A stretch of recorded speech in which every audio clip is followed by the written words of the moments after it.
राधे राधे। जय श्री कृष्णा। बहुत सी मंत्रात्मक और ज्योतिषीय चर्चा होती रहती है। आज कुछ अपने सनातन धर्म के विषय में आदर्श नीतियों पर चर्चा कर लेते हैं। ये भी बहुत ही जरूरी विषय है। मुझे लगा कि मैं आप लोगों को ये भी विषय ज्ञात कराता चलूं। इस विषय को मैंने जितना समझा, मैंने जितना परखा, मैं अपने हिसाब से आप लोगों को बता रहा हूं। बाकी कमेंट बॉक्स खुला हुआ है, आप लोगों की क्या सलाह है, क्या राय है, आप लोग भी अपनी सलाह और राय दे सकते हैं। लेकिन मुझे ऐसा लगा अपनी भारत देश की सनातन धर्म की आदर्श नीतियों के विषय में कुछ मुझे लगा कि कुछ छूट जा रहा है और कुछ इसमें और जोड़ने की आवश्यकता है, तो वो मैं आप लोगों को आज बता रहा हूं। जैसे हम लोग बचपन में हम सभी लोगों को सिखाया गया, एक नीति बताई गई, बहुत सी नीतियां बताई गई, लेकिन उनमें से कुछ एक नीतियों के बारे में मैं चर्चा करूंगा।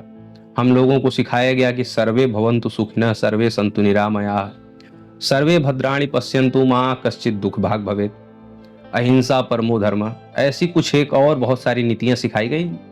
सभी पर मैं चर्चा अभी नहीं कर पाऊंगा, लेकिन ये जो नीति सिखाई गई बहुत ही अच्छी नीति, हमारे पुराणों में लिखी गई नीति, और बचपन से सभी ने सीखा होगा। हमारे पूरे जितने भी भारतवासी हैं सभी को आता है। आजकल जो भारत की ही परंपरा को जो है लेकर के कुछ अंग्रेज सीख रहे हैं, उनको भी ये आता है कि ये जो श्लोक है।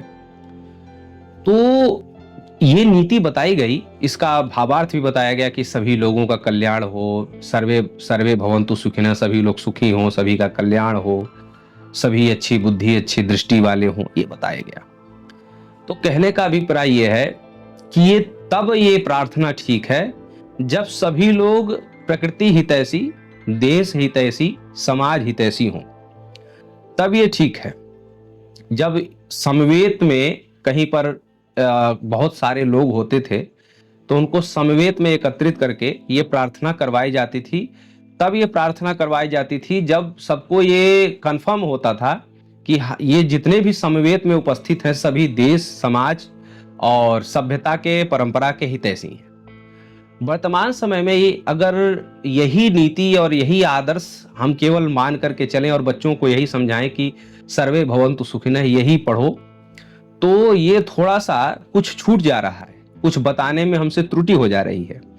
अगर सर्वे भवन्तु सुखिनः वाली आदर्श नीति हम लोग लेकर के चलेंगे तो उसमें दुष्टों का भी हित हो जाएगा, क्योंकि सर्वे में फिर सभी आ जाएंगे। ठीक है, तो ये प्रार्थना करने से पहले यह भी ध्यान देना होगा कि जो समाज और देश के हितैषी हैं वो वाले सर्वे भवन्तु सुखिनः, जो सभ्यता के, परंपरा के, देश के, जनता के कल्याण के जो हितैषी हैं, जनता के जो हितैषी हैं, प्रकृति के जो हितैषी हैं, तो वो सर्वे जो भवन्तु सुखिनः, ना कि जो इनके विपरीत हैं, इनके प्रतिकूल चल रहे हैं, समाज के, सभ्यता के, परंपरा के जो विरोधी हैं, देश के विरोधी हैं, वो वाले सर्वे जो है कभी ना सुखिनः। ये मैं बता रहा हूं। और आप ये सोचिए कि ये एक नीति है जो सबको लगभग याद है, सबने सुना। थोड़ा बहुत बोलने में भले गलत हो जाए, लेकिन लगभग अगर किसी भी व्यक्ति से बोला जाती है ये श्लोक जो है, गलत सलत थोड़ा बहुत उल्टा नीचा करके जो है सुना देगा और इसकी व्याख्या भी सुना देगा, क्योंकि सबको यही नीति पता है। तो ऐसा नहीं है कि हमारे धर्म में केवल यही इतना सिखाया गया है, और भी जब शास्त्र और पुराण और जो है अध्ययन करेंगे तो आपको और पता चलेगा कि हमारे सनातन धर्म में और भी बहुत कुछ सिखाया गया, केवल यही नहीं। हाँ, अच्छी चीजों को हमारे ऋषियों मुनियों ने, हमारी परंपराओं में हमारे पूर्वजों ने अच्छी चीजों को सबसे पहले प्रथम स्थान दिया कि नहीं, सबसे पहले जो है अच्छा ही सोचना चाहिए, सबके बारे में भला ही सोचना चाहिए। ये हमारे पूर्वजों की, हमारे ऋषियों मुनियों की, हमारे वैदिक सभ्यता की सबसे बड़ी खासियत यही है कि हमारे यहाँ अच्छी चीजों को पहले पकड़ना सिखाया गया। हालांकि ये कलयुग है, बुरी चीजें लोग जल्दी पकड़ते हैं, लेकिन फिर भी हमारे यहाँ फिर इतने घनघोर कलयुग होने के बाद भी अच्छी चीजों को कि सबसे पहले भलाई और हित का ही ध्यान रखना चाहिए, इसलिए सर्वे भवन्तु सुखिनः बोला गया। लेकिन सर्वे भवन्तु सुखिनः वाली नीति पालिए तब तक जब तक सभ्यता, समाज और आपका हित हो रहा। अगर सभ्यता, समाज, परंपरा, देश का कोई अहित कर रहा है तो इसके बाद एक दूसरी नीति भी हमारे शास्त्रों में बताई गई है, सठे साठ्यम समाचरेत आतताई बधारहण। अगर कोई सभ्यता, संस्कृति और परंपरा को विनष्ट कर रहा है तो सठे साठ्यम समाचरेत, वो जिस भाषा में, जिस बोली में जो है उसका भला हो सकता है फिर उसी भाषा और उसी बोली में उसका जो है भला करिए। डंडे से माने तो डंडे से भला करिए, जैसे दंड से माने दंड से, जैसे हो वैसे उसका भला करिए, कल्याण करिए। ठीक है, अगर वो देश का विरोध कर रहा है तो मेरी भाषा को आप लोग समझिए कि हमारे शास्त्रों में ये सब भी बताया गया है। आतताई बधार हण सठे साठ्यम समाचरेत। और एक बात ये भी देखिए कि जो है अगर सभी को ये नीति जो सर्वे भवन्तु सुखिनः वाली नीति है, तो ऐसे अगर ये नीति अगर हर समय लागू किया जाए, हर किसी के ऊपर लागू किया जाए, तो रावण को भी अगर सुखी करना होता तो भगवान राम छोड़ देते, कंस को सुखी करना होता तो भगवान श्री कृष्ण छोड़ देते, और जो है ये चंडमुंड को सुखी करना होता तो माता दुर्गा जी छोड़ देती। लेकिन नहीं, परिस्थिति के अनुसार जो है नीतियों का पालन करना है। जैसे अहिंसा परमो धर्म है, अब अहिंसा परमो धर्म है, ये नीति है। अब हम लोग अगर इसी नीति का पालन करते चले कि अहिंसा ही परम धर्म है, तो जितने भी आज अगर इस नीति का पालन अगर हम लोग करने लगे, हमारे भारत देश के वासी सभी लोग, कि अहिंसा नहीं करनी है, ठीक है, किसी भी क्षेत्र में अहिंसा नहीं करनी है, तो आज ही भारत देश कब्जे में आ जाएगा, आज ही भारत देश पर हमला हो जाएगा। क्योंकि जब अहिंसा का पालन करने लगेंगे तो वो जो बंदूकें हैं या तलवारें हैं, गोला बारूद है, वो सब छोड़ना पड़ेगा। और जितने भी हमारे भारत देश के जो है नौजवान लोग हैं, भारत देश के जो सैनिक बल हैं, सैन्य बल है, चाहे जल सेना, थल सेना और वायु सेना जो भी है, ये सभी लोग जो है हथियार छोड़ देंगे, क्योंकि अहिंसा को परम धर्म मान लिया गया है, ये नीति परम उच्च मान ली गई है। तो अब अहिंसा नहीं करेंगे तो चाइना वालों को जो पता चलेगा कि भारत वालों ने अहिंसा को परम धर्म मान लिया है, तुरंत वो आक्रमण करेंगे, भारत कब्जे में आ जाएगा। तो कहने का अभिप्राय है कि ये नीति तब तक, अहिंसा परम धर्म है, ये अच्छी नीति है, लेकिन ये नीति तब तक जब तक आपके ऊपर कोई हिंसा नहीं कर रहा है। अगर आपके ऊपर हिंसा कर रहा है तो फिर नीति बदलेगी, दूसरी नीति एक्टिवेट होगी कि सठे साठ्यम समाचरेत। जैसे भाषा में वो समझना चाहता है वैसे भाषा का उसको प्रयोग करके उसको समझाइए, उसको बताइए। क्योंकि केवल यही इसी में नहीं फंस के रह जाना है, आगे भी शास्त्रों को पढ़ना है, आगे वाली नीतियों को भी समझना है। ठीक है, ऐसा नहीं है कि अहिंसा, सोचिए कि अहिंसा ही परम धर्म होता तो हमारे जितने भी देवी देवता हैं उन सभी के हाथों में अस्त्र शस्त्र सुसज्जित है, और एक हाथ से आशीर्वाद भी, ऐसे आशीर्वाद भी दे रहे हैं सभी देवी देवता, और दूसरे अगल बगल में कहीं त्रिशूल है तो कहीं चक्र है तो कहीं गदा है तो कहीं कुछ है। ठीक है, तात्पर्य यह है कि ये आशीर्वाद कि अगर आप जो है प्रेम से रह रहे हैं, प्रकृति के अनुकूल रह रहे हैं, तो समझ लीजिए कि आपके ऊपर करुणा भी है, प्रेम भी है, स्नेह भी है, ये आशीर्वाद। और अगर आप प्रकृति के विरुद्ध हैं तो ये बगल वाला भी आपके लिए सुसज्जित किया हुआ है। तो कहने का अभिप्राय है कि अहिंसा परम धर्म होता है, सामान्यतः किसी को नहीं सताना चाहिए, नहीं दुखी करना चाहिए। ये अच्छी नीति सबसे पहले हमारे शास्त्रों में हमारे पूर्वजों ने सिखाई। लेकिन ऐसा नहीं है कि यही नीति प्रमुख है।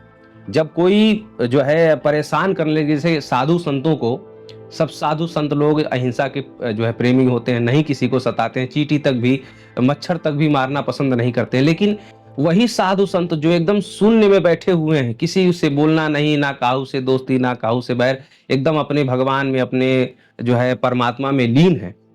लेकिन वही अगर कोई साधु संत जो है राम जी का पुजारी है, या कोई साधु संत भगवान से कृष्ण जी का पुजारी है, माता दुर्गा का पुजारी है, भगवान शिव का पुजारी है, और उनके सामने ही उनके आराध्य का कोई अगर अपमान कर दे, तो फिर वो अहिंसा के पुजारी तो बने नहीं रहेंगे, फिर क्रोध तो आएगा ही। तो वहां पर जैसी बात जो है, फिर वहां पर हिंसा वाली जो नीति है वो भी अपनानी पड़ेगी। इसलिए समझिए कि केवल एक ही नीति को जो है सिद्धांत मान करके मत चलिए, जैसी जरूरत पड़े वैसा वैसा शास्त्रों में बताया गया। और ये जो जितनी चीजें मैं बता रहा हूं, एक भी अपने मनमौजी नहीं बता रहा हूं, ये सब शास्त्रों में लिखा गया। लेकिन हाँ, जो अच्छी नीतियां हैं वो जो है प्रारंभ में वही फॉलो करना चाहिए, वही नियम लेकर के चलना चाहिए। लेकिन ऐसा नहीं है कि जरूरत पड़ने पर जो है आप दूसरी नीति का, यानी कि जो है उसकी विपरीत नीतियां हैं उनका प्रयोग नहीं करें, क्योंकि हमारे देवी देवताओं के जो है हाथों में भी अस्त्र शस्त्र है। ठीक है, जरूरत पड़े तो वो दूसरी नीति का, ऐसा नहीं है कि आपको सिखा दिया गया कि सर्वे भवन्तु सुखिनः, तो आप सबका सुख मान करके चलिए। तो अगर आपको कोई डंडा मार रहा है, कोई थप्पड़ मार रहा है, तो सोचिए कि भाई अगर हमको थप्पड़ मार करके वो खुश है तो जान दो, मार लेने दो, ऐसा नहीं सोचना है। थप्पड़ मारा, आपको अनायास थप्पड़ मार दिया, आपने कोई गलती भी नहीं की, कोई अपराध भी नहीं किया, थप्पड़ मार के चला जाएगा कोई, तो फिर वहां पर दूसरी वाली नीति भी आपको अपनानी पड़ेगी। ठीक है, तो कहने का अभिप्राय है कि नीतियों का एक जो है समन्वय है, एक संतुलन है, वो संतुलन तभी होगा जब उस नीति का दूसरा वाला भी आप सीखेंगे। तो आगे से जब आप जो है अहिंसा परमो धर्मः ये नीति आप पढ़ेंगे तो आप याद रखिएगा कि ये अहिंसा परमो धर्मः कब तक, जब तक आपको कोई परेशान न कर रहा हो, आपकी सभ्यता संस्कृति परंपरा को कोई न परेशान कर रहा हो, तो अहिंसा परमो धर्मः। नहीं तो धर्म हिंसा तथैव च। अगर फिर आपको परेशान कर रहा है तो उसको आप जो है सुधारने के लिए फिर आप जैसी व्यवस्था हो सके वैसा भी आप कर सकते हैं।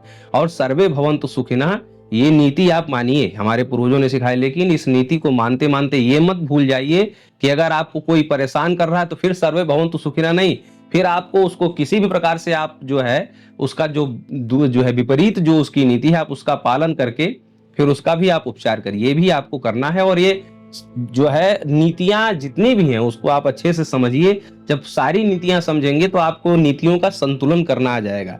जैसे जीवन में जब जीवन संतुलित होता है तो अच्छा लगता है, ऐसे ही नीतियां और जो ये आदर्श है ये भी संतुलित होना चाहिए। और संतुलित तभी होगा जब आप सभी नीतियों को अच्छे से समझेंगे। और हर नीति का एक जो है कह सकते हैं कि प्रतिरूप यानी कि दूसरी नीति भी होती है, ठीक है। जैसे कि बिजली का तार होता है तो एक न्यूट्रल एक फेस होता है, ऐसे ही धरती है तो आकाश भी है, जल है तो थल है, ऐसे आग है तो पानी भी है। तो कहने का अभिप्राय यह है कि उसका दूसरा भी है, उसका विपरीत भी है। तो एक जो है पहली नीति सुन करके और उसी के पालन में हम अपनी भी रक्षा न कर पाए, अपने देश की अपने सभ्यता की रक्षा न कर पाए, ऐसा नहीं है। उसकी दूसरी भी नीति पड़ी है। हर नीति की एक दूसरी नीति भी जरूर है, बस उसका संतुलन अच्छे से करना आना चाहिए। संतुलन करके तब जाकर के नीतियों का पालन करिए। आपका भी कल्याण होगा, हमारे भारत देश का कल्याण होगा, समाज और सभ्यता की प्रतिष्ठा बनी रहेगी। और कहीं न कहीं ये नीतियां हम लोग अच्छे से समझ नहीं पा रहे हैं और नीतियों का पालन कहीं न कहीं अच्छे तरीके से, नीतियों की जो विपरीत नीतियां हैं उनका सही से पालन नहीं हो पा रहा है कहीं न कहीं। इसीलिए कुछ दुष्ट और आतंकवादी टाइप के लोग भारत देश में पनप रहे हैं। अगर नीतियों की विपरीत नीतियां भी पाल ली जाएं तो शायद ये जो उपद्रवी हैं, ये जो दुष्ट हैं, भारत देश से कम बर्खास्त हो ही जाएंगे। और भारत देश जो है बड़े सुख और शांति से रहने लगेगा। और जब सभी लोग जो है एक जैसे हो जाएंगे, एक बुद्धि के भी हो जाएंगे, तब ये श्लोक जो है सर्वे भवन्तु सुखिनः ये बड़े आराम से बोला जा सकता है। लेकिन जब तक भारत देश से ये पापी लोग नहीं निकल जाते, नहीं खत्म हो जाते, तब तक सर्वे भवन्तु सुखिनः वाली नीति जब बोलिए तो उसमें ये बोलिए कि जो सभ्यता संस्कृति और राष्ट्र के हितैषी हों वो सभी लोग सुखी हों, वो सर्वे भवन्तु सुखिनः। ये जानकारी कैसी लगी? आप लोग अपनी भी सलाह जरूर जो है कमेंट में लिखेंगे। क्या आपको लगा, कैसा अनुभव हुआ, ये जरूर लिखेंगे। राधे राधे।